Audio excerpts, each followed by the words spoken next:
Hello and welcome to Sage Thyme. I'm Lillian here with you today for your Pisces in 2024 reading. So Pisces, last but definitely not least, your sign, first of all, your patience. Thank you for waiting while I moved through the other signs. So of course the sign after Pisces is Aries, which is where we started. And to give you context, Aries is considered the first sign in astrological maturity, Pisces then being the last.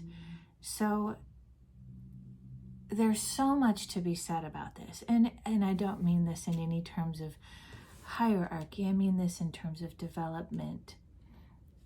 When Pisces is in its element, in its archetypes, or in its archetype and all the details of its archetype, it is very complex and vast. It is, in a sense, the greater cosmic space and all the details of the universe. It's like looking at a collective in the ocean, and you can consider the coral as one type of archetype, and then all the individuals in the little fish and the sharks and the shrimps and the algae and plankton and the jellyfish, and then the water and all the molecules of water, and on and on and on, within and without. And it's a lot to consider, and it's a tremendous amount to feel into and integrate, which is why Pisces is that final 12th sign. It's in the turning of the astrological wheel. So Pisces, those of you who have your sun in Pisces and or have prominent points and planets in Pisces, and also considering the ruler of Pisces, which is Neptune, looking to see where Neptune is in your chart and how it connects and reflects with the Piscean nature. So I have already pulled the main cards for your 2024 spread. I'm using the Tarot of the Divine by Yoshitani.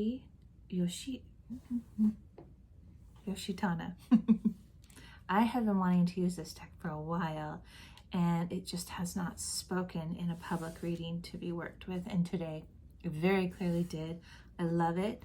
I love the way the creator used fables and folklores and mythologies from around the world to illustrate different tarot archetypes. So we'll get into that here in a moment. I'll start with your herbal astrology. This will be your plant spirit medicine that you can connect with. You can research it most certainly, and you can connect with it throughout the year. It is going to be presenting as a companion for you in the year 2024. And of course, everybody who has Pisces in their natal chart, which is everybody, how that orients with its placement and the planets and points that are in it. Okay, I need to focus. Let's see.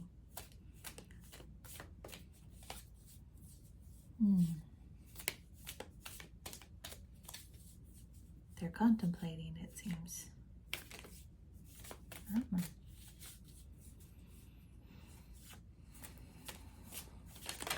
There we go.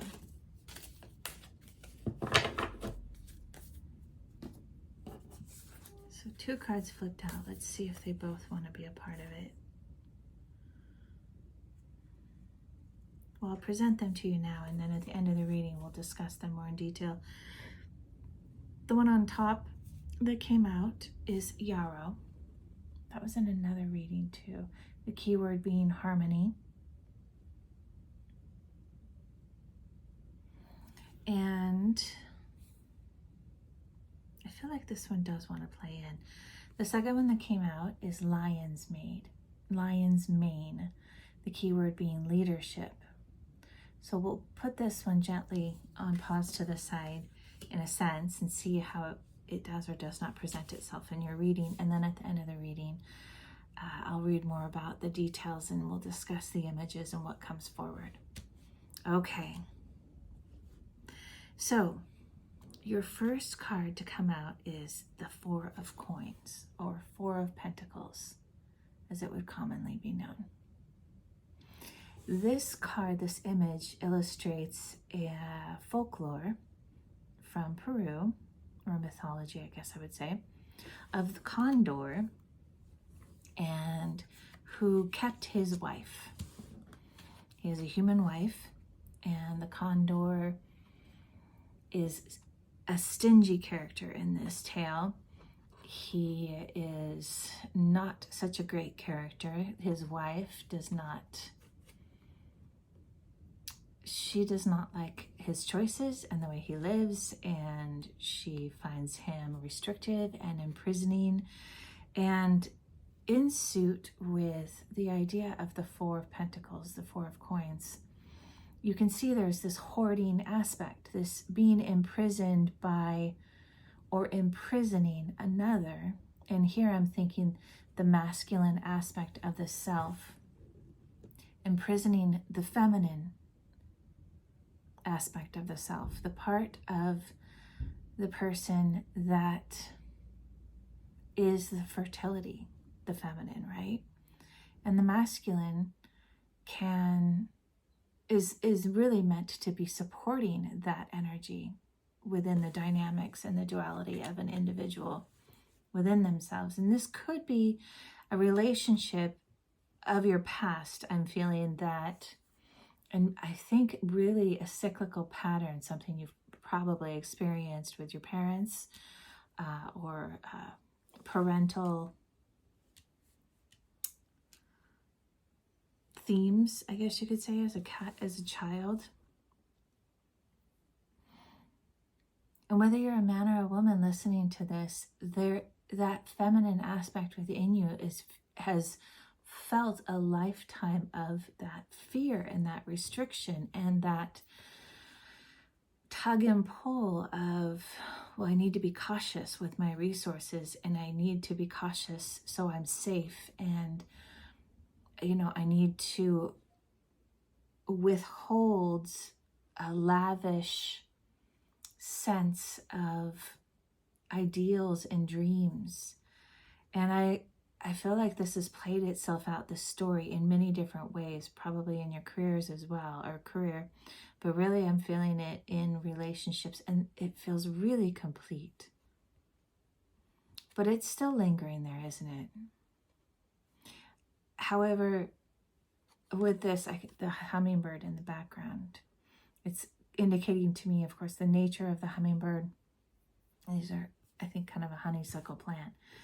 The nature of a hummingbird is a multidimensional creature for me, and it's faded in the background while those flowers, its nutrients, are in the foreground. And this feminine archetype and this wife in the center of the image, she's feeling into another life that she knows she's meant to live. One that isn't imprisoned by lack programs, lack mental conditionings. And so she sees that, but it's behind her and it's away and it's a little illusory. But the flowers that give the nectar, that's right in front of her. It's all around her, enticing her with their smell to say, come out and enjoy all the abundance of nectar that surrounds you. And even though there's fear in her eyes, there's this hopeful meets knowingness that this is true. And even though she can't see the hummingbird, the other dimensional reality, so to speak, of where she could be heading, she senses it and she feels it. She can almost hear the fluttering. I'm hearing that now of the wings, the hummingbird wings. And the next card that came out is the Nine of Cups. This particular tale is an Arabic tale where an Iranian prince and princess are about the two. And the prince loved the princess. He was smitten and enamored by her, but she would not have it because he was a man and she just was not into that. So he dressed himself up as a woman and appealed to her preference. This is kind of the brief summations of everything. And here we've got these Nine of Cups, the 4 in front of them, and then the 5 behind them. And the 5 behind them, well, they're all very lavishly adorned, as well as the couple are lavishly adorned. The 4 cups in front are empty. The 5 in the back are filled, and I was being drawn to one of the cups, the bigger ones in the background. The plants that coming out of it has this image of a spider, in a sense. It just kind of brought to me briefly like a flash image of a spider, and then all the mosaic around them. This sense of the other end of the lack mentality, the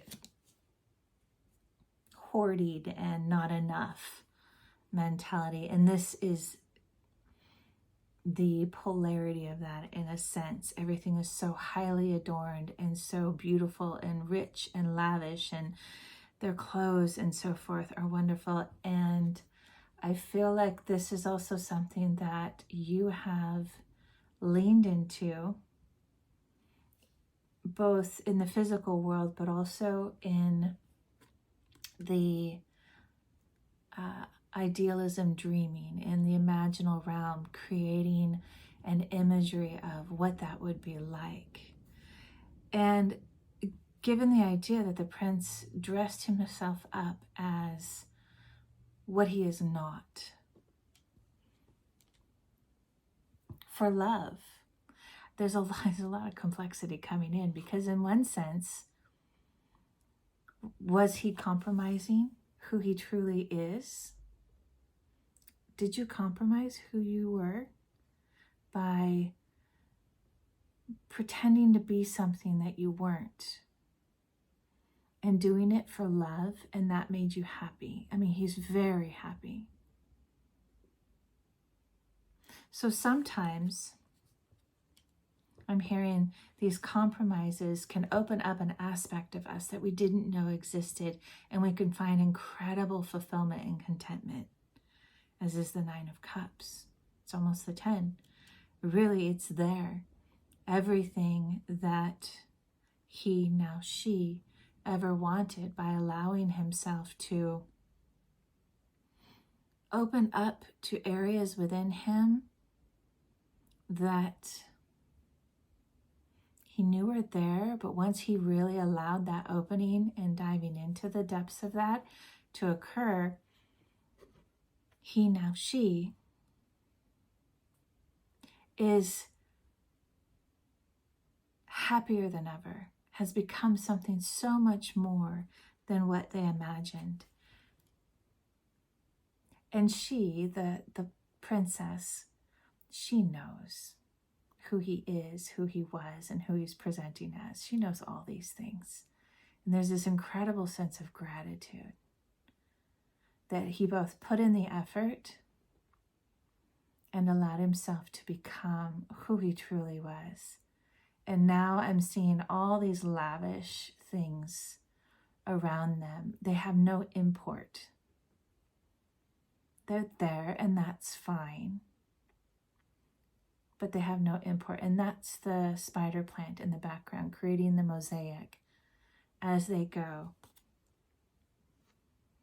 So I wonder if that is something that already has been done within you, and now is starting to show signs and evidence in the world around you of that already unification of the masculine and feminine, and the layers within that, just like the yin and yang.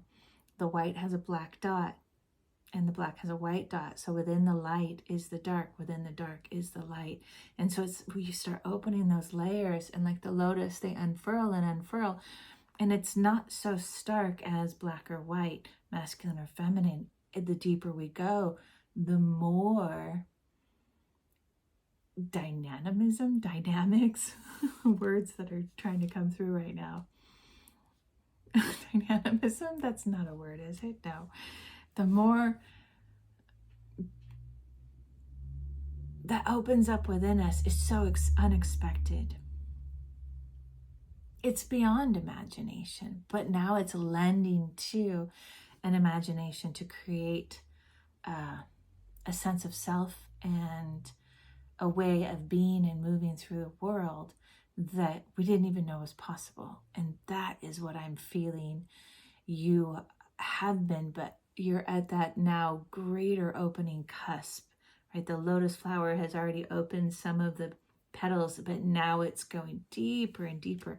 So many layers of you that you didn't even know were possible. I mean, you knew a lotus, it's got layers. Yeah, we get it. But wow, how could it be so incredible and so beyond, right? And here you are, Queen of Coins. Look at that. She is her own queen. She has one coin. That's all she needs, because she knows that that one coin has the key to opening up all the doors. And as the queen, she doesn't need the abundance for herself per se. Like the one is for her, but in a sense, the queen in a tarot deck is all the coins. The Queen of Coins is all the previous cards before combined into her as a feminine. But as a fierce feminine, she is maternal. This particular tale is from Northern Australia. She is maternal. You can see it by her swollen belly and swollen breasts. She is the ever mother. And she's holding up that coin in the idea with that incredibly beautiful snake all around her, and the snake being that representation of the Kundalini risen. She has already done that. And so she's got the knowledge, she's got the fire in her, she's got the sense of self-worth, and she's already fulfilled. So all she's got to do is share it with the world around her, and the blossoms on the ground are in full bloom. The snake sees and recognizes her mastery. This is where you are opening up to more and more this year. It's not a fierce feminine. It's a I got it all feminine. And the snake is painted with all these pixelated dots in different colors and stripes, traditional of the Aborigine artwork. And it's representing a cadence, like a mathematical illustration of music, that music being the song of your life. And all and every dot, every line, every stroke, every color has a different story, a different signature of energy and emotion. And each one of those has an entirely another tale. And I'm hearing the ancestors come in. You are being called to work with more so your ancestors, their stories, and as well as probably a bit of work. Yeah, I'm feeling the yes in that. Yes, please. The work to be done in healing and reconciling old stories of your ancestry. That is creating an incredible, it's almost effervescent. It's warm, it's soft. It's the children of this queen that are nourished and loved and cared for. And she's not just one that gives and provides. She is a queen that teaches her children, all her children, the leaves, the plants, the birthed ones, the trees. She teaches them all how to be self-sufficient. And your ancestors, with that work of healing their wounds, which will present themselves through you and through those around you, that will provide detailed openings and instructions on a greater sense of self-sufficiency. Yeah. And here we have the magician, or alchemist. And wouldn't you know how very Cinderella this is, yes? I can't remember where it originated. I'm thinking by the look of the artistry or the way it's put together, maybe Norway. Anyways, it doesn't matter. Well, maybe it does, but. So the magician, again, a lot of really beautiful feminine energy. The feminine that was trapped by her own masculine, and it was playing out in the world around her. The feminine within the masculine that was just begging to come out and be beautiful and bold and loved and loving. And their focus and their gaze is strictly upon that love. And that's happening within you. Your focus and gaze of your feminine and masculine within the all of it, it's focused within yourself. And it's just this like, lavish, self-adoring mint. And the queen. And so again, the magician speaks about how there has always been, but there is also these guides, these star beings. I'm seeing her wand is up in the stars, that would like you to connect with them. Of course, you connect always with discernment. Feel into who and what you're connecting with. And when you're in a space of, within yourself, of love, acceptance, trust, peacefulness, you can call those star beings in and have that connection of what it feels like to be in that peaceful, clear, grounded, connected space with those that are of a benevolent nature. And of course, using your words, requiring benevolent support system. Those who work within and abide by the law of love, that sort of thing. And they are here to help you transmute pumpkins and mice into carriages and stallions. But they're not going to do it all for you. They're here to show you what can be done. And then you'll notice after that, there's kind of an absence. And it's not that they're gone. They're just stepping back and around you and saying, okay, now you go. Just like we show a person how to watercolor in a certain way. And we show them by doing it. And then we say, okay, now you go. We don't hold their hands while they are stroking their brush along the canvas. And the same thing goes with engagements with other aspects of ourselves in the world around us. Our guides can show us how to vocalize within ourselves and outside of ourselves in a way that is caring and compassionate, in a way that is safe and accepting and allowing and opening and healthfully receiving and giving. And they can show that to us within our being. We'll feel that, and then they'll step away.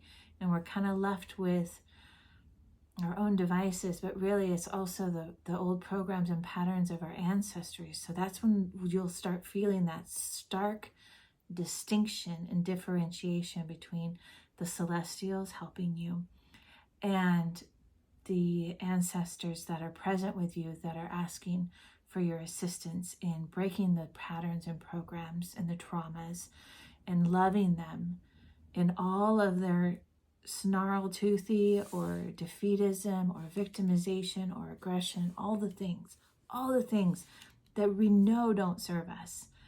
But when it starts occurring within us or around us in relationships, it's easy to get lost in the forest and forget that you are of your own self a tree that you can turn in and say, okay, what's within me? Focus on that, and then give it the attention, the witnessing with compassion, and the listening with non-judgment, non-definition, so that those stories, those narratives, those traumas, those wounds, those old patterns can come forward and be heard and feel themselves being heard and cared for and loved. And you'll be a part of that, part of your layers of your subconscious and your inner child, and everything will play through with that too. So here we have the next two cups. I love that the next two cups came out as they did. We have the Queen of Cups and the King of Cups. I'm just feeling now like, oh yeah, we have the mastery of the feminine and the mastery of the masculine in the Queen and King of the Cups, the fulfillment. And it's not just fulfillment, it's that resolve and reconciliation. It's the peace that exists within the waters of our being. Our memories are in the waters. Our emotions are in the waters and in those memories. And here the Queen of Cups, she is, I'm trying to remember now. Oh, Nigeria. I don't remember the name of the queen. There's an interesting contrast between what the imagery conveys and some of the story. And so let's talk about that and see what comes forward. As the Queen of Cups, she is in her feminine mastery of emotions, not suppressing them, but allowing them to ebb and flow, accepting them as they are. And in that sense, that practice of acceptance, the molecules of water are able to free themselves from a frozen state into a fluid state, allowing them then to venture and flow, to be transformed and transmuted into different states like air, moisture, clouds, and then rain, and going on its journey. I'm also noticing it almost seems as if she's holding water in her one cup, which is contradictory to who she is and what she represents. And I feel like I'm feeling into that and noticing that right now, because it's bringing to light an awareness for you of, in all the triumphs that you have and you are going to very much continue to experience and unfold for yourself this year. Be mindful to be aware of the moments where you revert back to those old patterns. That hoarding that we saw in the beginning of the Four of Coins. Because just like Source, the universe itself, it is infinite. These waters are infinite. The fulfillment is infinite. And you simply need to allow yourself to open to and receive it, the feminine nature of you. Receptivity and flow. And there's also something to be said of the nature of this folklore and story of the Queen of Cups. She represents, because she kind of floats near the surface of the ocean, there she's got coral all around her. So she interacts with both the land, dwellers and those of the ocean and the deep dark.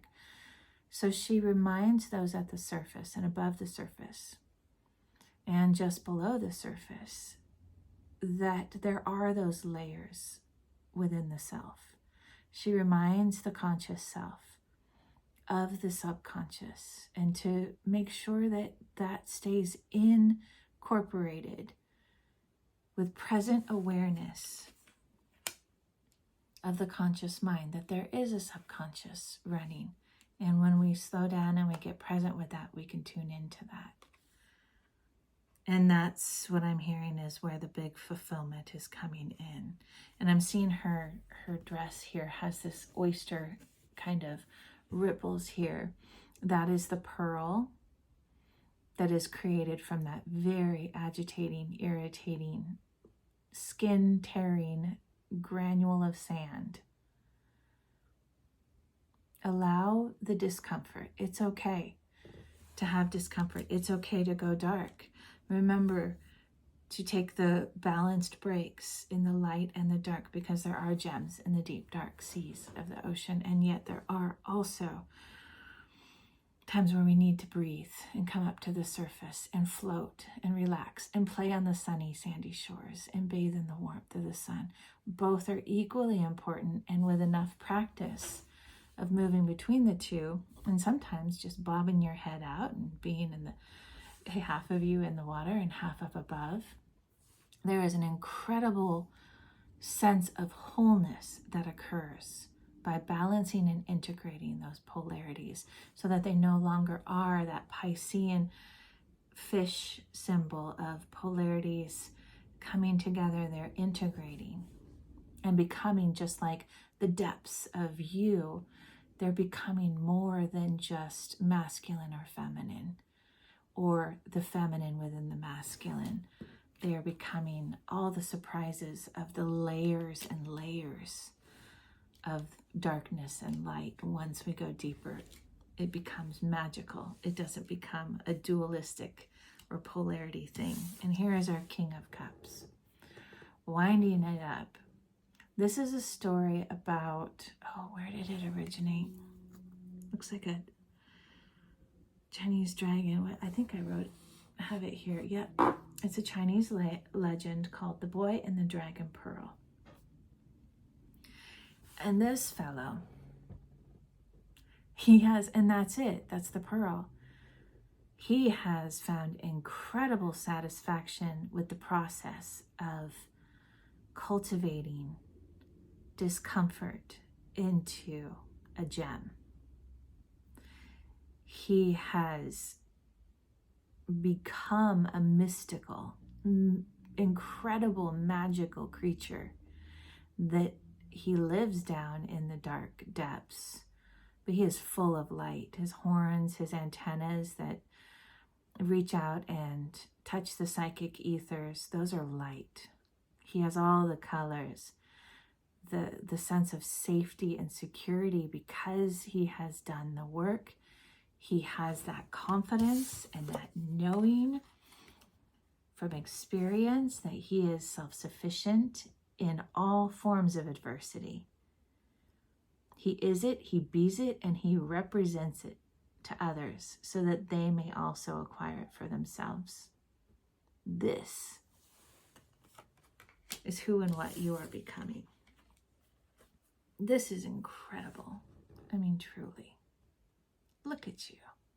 Hoo-ah! Okay, so let's get to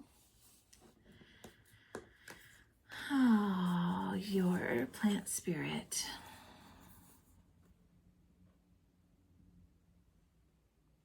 Harmony from Yarrow and leadership from Lion's Mane.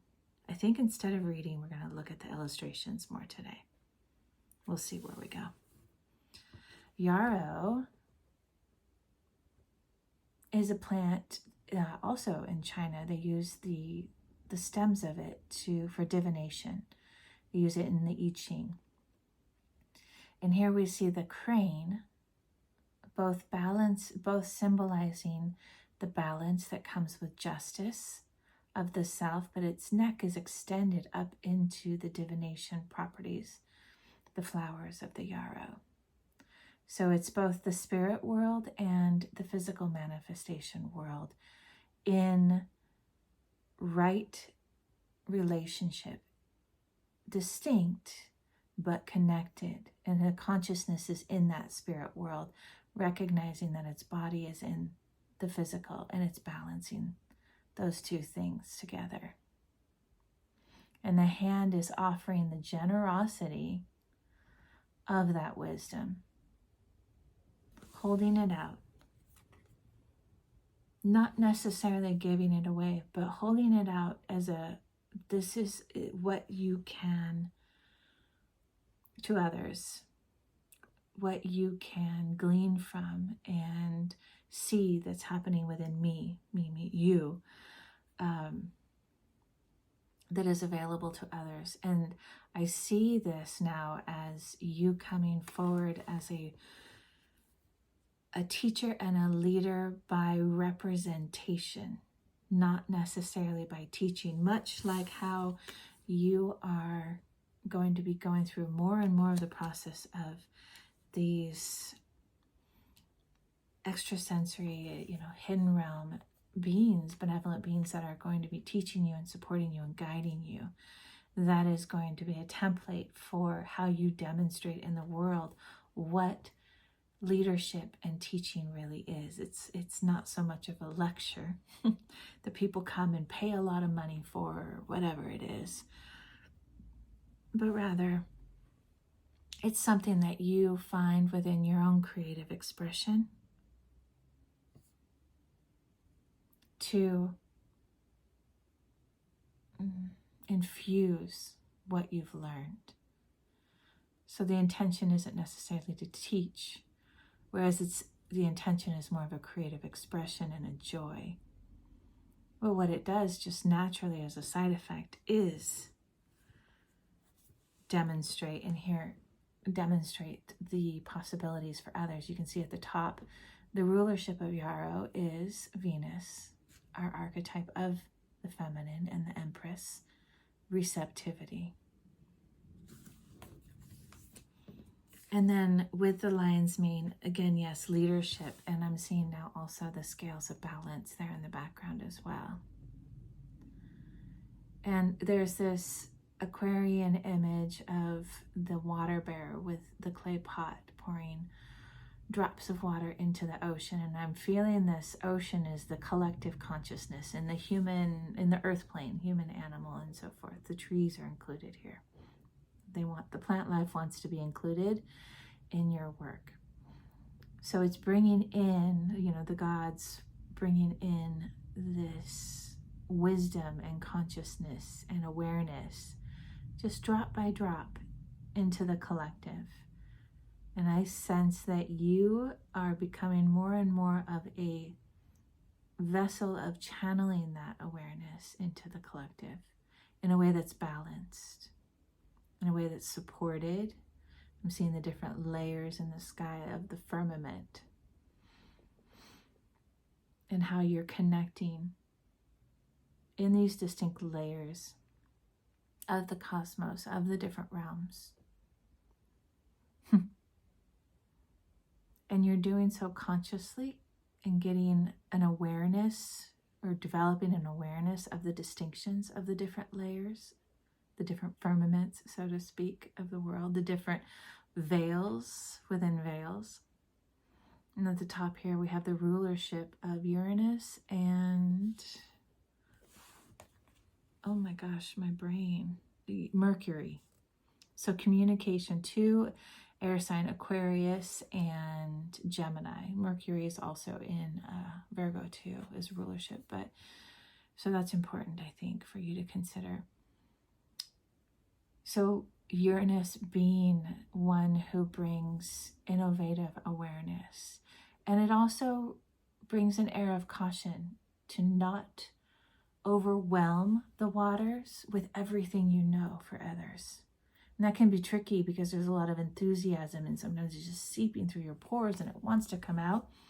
But there's a responsibility that comes with learning incredibly new and greater wisdom, information, knowledge, and so forth.